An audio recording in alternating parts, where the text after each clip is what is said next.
Hello, my name is Pablo Requena, guitar maker. I'll show you over here. I've got this beautiful guitar that it's nearly ready to start polishing, to be polished. And basically what I would like to do here in this video and in the next following videos is to do a mini series about French polishing.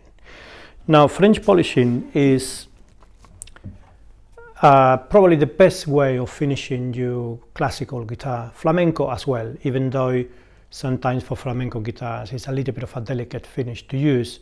This is a flamenco guitar, but it will have later on, when it's completely done, it will have a scratch plate in the soundboard, so it will protect the area where it would take more abuse to hopefully reduce the amount of scratches that you'll get on it.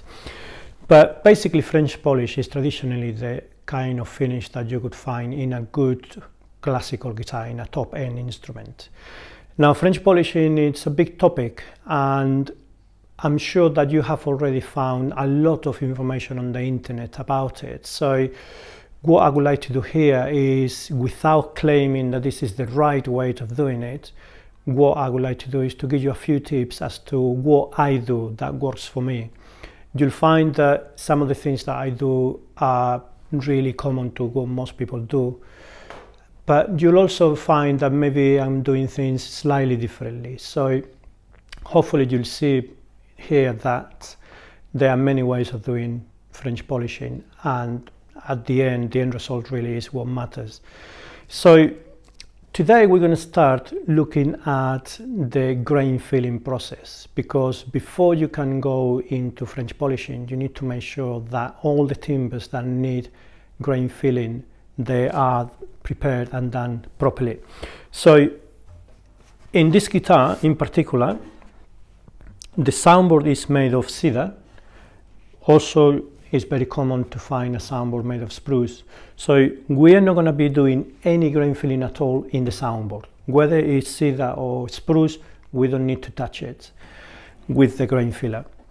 Then also we have the neck. This neck is made of cedar, and often you find as well that it can be done with mahogany or other timbers. Now here you can use grain fillers, but the way that I do it, I choose not to use grain filler at all, because unless you have a type of grain filler that it matches the color really well, what you will find is actually it darkens all the grain, and it doesn't actually look so nice. So I'd rather do the grain filling process later on as I'm polishing, using the polish itself and pumice rock, stone, and so on. So we'll see that later on in videos later on down the road. So here we have Indian rosewood, and this is where we're going to be focusing today, on the back and sides. And this timber, as you probably know already, has a type of grain that it's very open. So before we go into French polishing, we need to make sure that we sort this out. If you have other types of back and sides, for example, you can have cypress for the back and sides, you can also have maple, there are other choices, but they don't need grain filling either. The one timber that usually needs grain filling is Indian rosewood, well, all sorts of rosewoods really, cedar coat, and basically all those timbers that the grain is very open. So what we're going to do is, I'm going to show you how I do it and what product I use to do the grain filling with. When it comes to grain filling, there is different products in the market that you can be using, and over the years I've tried all sorts of things, and I found that the one that works best for me is to use epoxy resin. Again, this is a little unconventional, and perhaps some people that are watching this video will think, oh really, what do you want to use that for, when there are really good grain filling products out there in the market. So yes, you can use grain filler that you buy from timber suppliers, or from luthier suppliers, but then you have to be very careful that you match really well the color that you're going to be using. Usually for rosewood, they will sell you already a type of grain filler that it's got that color. But before you go into applying any of those products, you have to make sure that all your inlays have been sealed properly, because what will happen is that as you apply the grain filler, when it goes into these white lines, which are made of maple, sometimes made of sycamore, they will really absorb that grain filler with the color, and then it will be really hard to clean them again to get them back into white.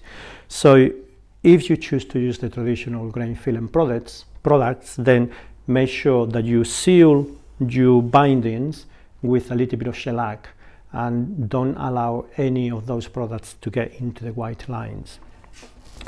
So having said that, one of the reasons why I really like epoxy resin, and this is the product that I use, is called West System, and one of the really good things about it is that it's very transparent, and what it will do is that as you apply the grain filler, or the resin into the rosewood, you don't really need to worry about getting it on the white lines. I'm not gonna seal these bindings or anything. I can go straight into it, and I know that it's not gonna bring any of the pigments from the rosewood into the white lines, so it will keep everything very, very clean.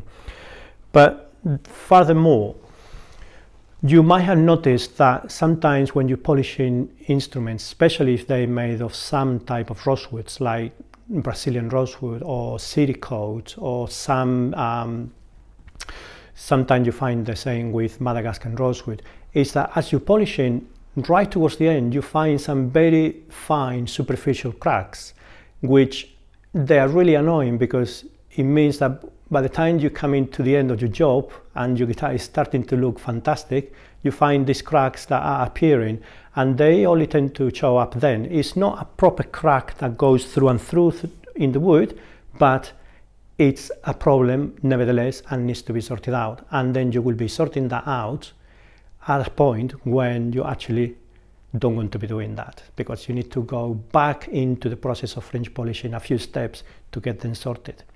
So using this product, what it will do is that any of those very superficial cracks will be fixed and will be stabilized.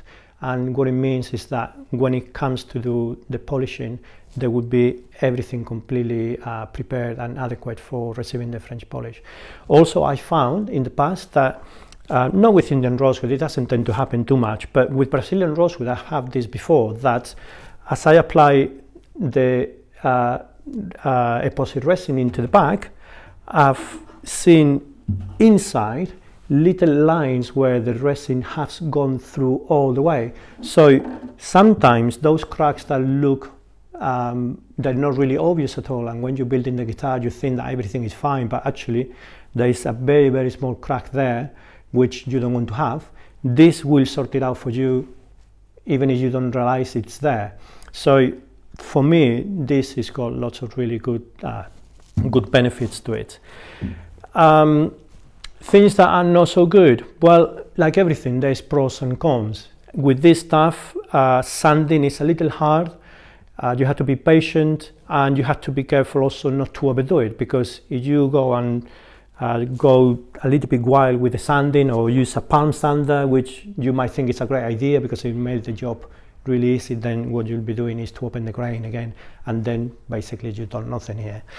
So hopefully that explains a little bit why I choose to use this product. So what I'm going to do is that I'm going to mix it, and when you look at the instructions, you'll find that you have to mix this in the right proportion.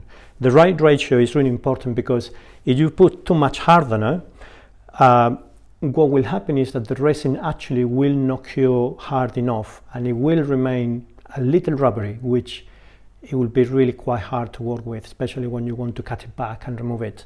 So make sure that you're not tempted to put too much hardener, because that is going to be an issue for you later. So there's two ways that you can mix these two components. One of them is by weight, and the other one is by volume. So if I do it by volume, what I'm going to do is that I'm going to use this little syringe, and I don't want to mix too much material. I'm not going to need too much at all. And also another reason for that is that here I've got the hardener is the 205, which is actually a fast drying hardener, which actually is not my favorite because it doesn't give me as much open time. I think number 206 is the one that is the slow setting, and really I recommend that better. But nevertheless you'll see how this one also works very well. And what I need to do is to just work quickly, you know, without panicking, but you know, you don't want it to dry on you, and if it does, then you just mix a little bit more and carry on from there. So the first thing that I'm going to do is to get one, so let me see what I've got here. We've got 12 milliliters in this syringe. So I'm just going to get up to one of the hardener, and I'm just going to get it in the pots. And so I've got a little bit more than I need.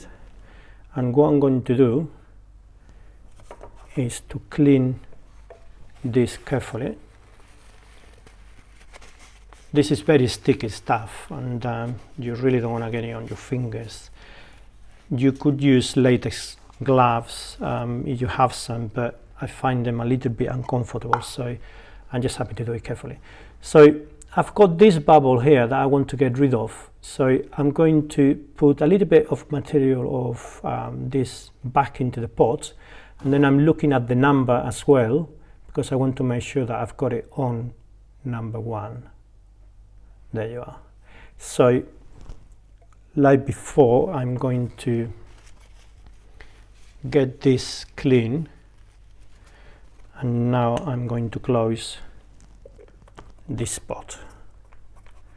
And also you can see how messy it is, so I'm just going to put it on that pot so that I don't get everything completely in a mess. So now I want to, this is completely clean, so I'm happy to dip it into here, but I can't see very well what it is, so I'm just going to bring it in, and I want to bring it up to 6 milliliters because that'll give me a 1:5 ratio, so I need to get a little bit more. And here I want to be careful because I won't be able to put it back into here because this has already got the hardener in it, so I need to keep going a little bit more. And I think I'm on 4.5, 5, 5.5, and a tiny bit more on 6. That's it. So again, I've got a bit of resin in the outside of the syringe, which I'm going to clean with this paper because I don't want to get it in my hands or anywhere really. And I'm gonna where's my bin? Yeah, there it is. So now I'm going to put this one away again because I don't want this to be a mess, and I'm gonna get a piece of paper. So you can see that I'm not really mixing that much at all. I just want to mix what I'm going to be using, and then I'm going to try and work fast with it. So I'm going to put it on this pot, which is a plastic cup that I can then throw in the bin, as well as the syringe. But the syringe I'm going to leave it there for a moment. And what I want to do is to mix the two components really well. Not for half an hour, but you want to give it enough time to make sure that this is nicely mixed together. That's very important. And also I found that even when you use the slow drying hardener, if you mix a lot of resin and you leave it in a small container, so it's like quite small and you got quite a lot of it, somehow it tends to generate a little bit of heat as this is drying, because basically this dry has a chemical reaction and it produces a little bit of heat. So that heat, what it does is to accelerate the drying, and very soon, even though it might be the slow drying stuff, it will dry on you very quickly. So it's helpful to mix it and have it in a container like this one, where you will have a very thin layer at the top of resin, because that way this is not going to build up too much heat and it's going to stay open and usable for a lot longer. So I'm going to explain while I do it, because this is now starting to dry, so I don't want it to dry too quickly. So what I'm going to do is that I'm going to put a few drops in here in the back, like that. Okay, and now I'm going to put that back in there. And now I've got this scraper, and you can use a plastic scraper, or this one is just made of rosewood, but you just want to make sure that it doesn't have any sharp edges, so that you could scratch your surface. So you can see that what I've done is to put a few drops in here. I don't want to have too much, and I'm just working it in until I cover the whole surface. And I really hope that this doesn't dry too quickly, because I want to be able to explain the whole process without having to mix more resin. But what I'm doing is to cover the whole surface. So let's get a little bit more resin over here and a little bit more over here and a little bit more there. So you can see this is going to be enough for the back, and I will have to mix a bit more to be able to do the sides, but I don't mind that. That's fine. So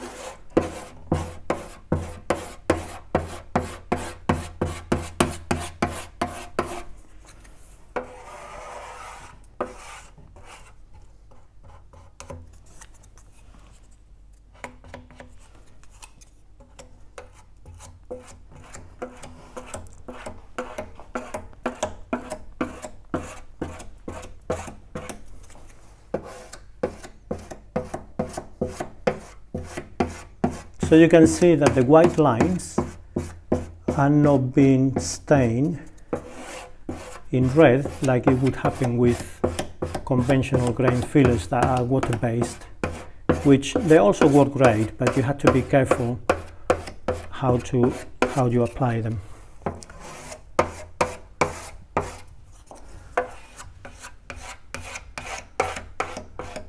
Right, so I have the whole surface at the back covered, and I have the resin everywhere. So now what I want to do is, before the resin dries, I want to remove as much resin as I can. And I want to be careful not to, I mean, in the sides it won't matter too much because I will be applying some, but when I'm doing the sides I don't want to get any in the soundboard, so that we have to be quite careful with. So what I'm going to do is to get as much as I can out of the surface that I have just applied the resin into. And the reason for this is that when you have a lot of resin left in here, it will be really quite a lot of hard work to remove it. So what I want to do is to just force the resin into the grain, but remove as much as possible of what's left in the surface, so that then later on the sanding process it's a lot easier and it doesn't take me as long. So I'm just going to spend the next couple of minutes removing as much resin as I can.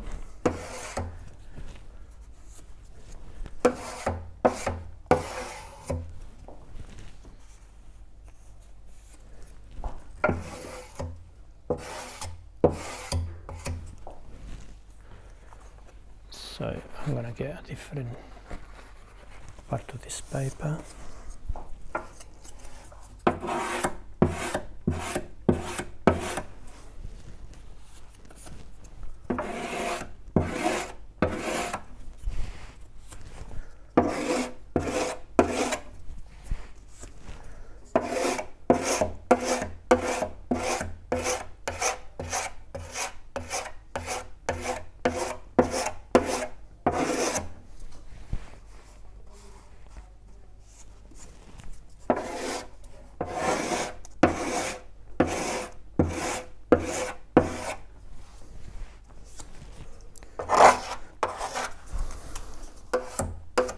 Okay, well, this looks pretty good.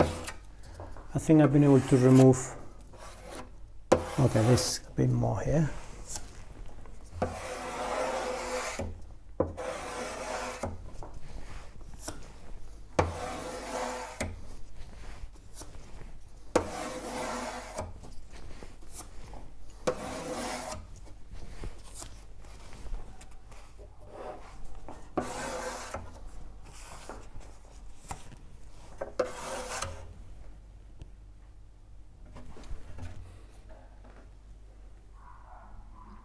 Okay, yeah, there's still a few bits, but I'm happy with what I've got there.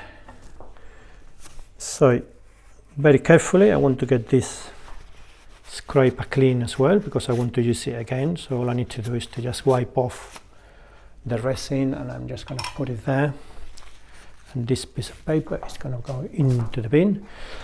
And then what I'm going to do is, with a piece of paper, I'm going to fold it a bit, and then I'm just going to run it onto these edges to make sure that I don't have any lumps in the edge, which it will make my job more difficult later.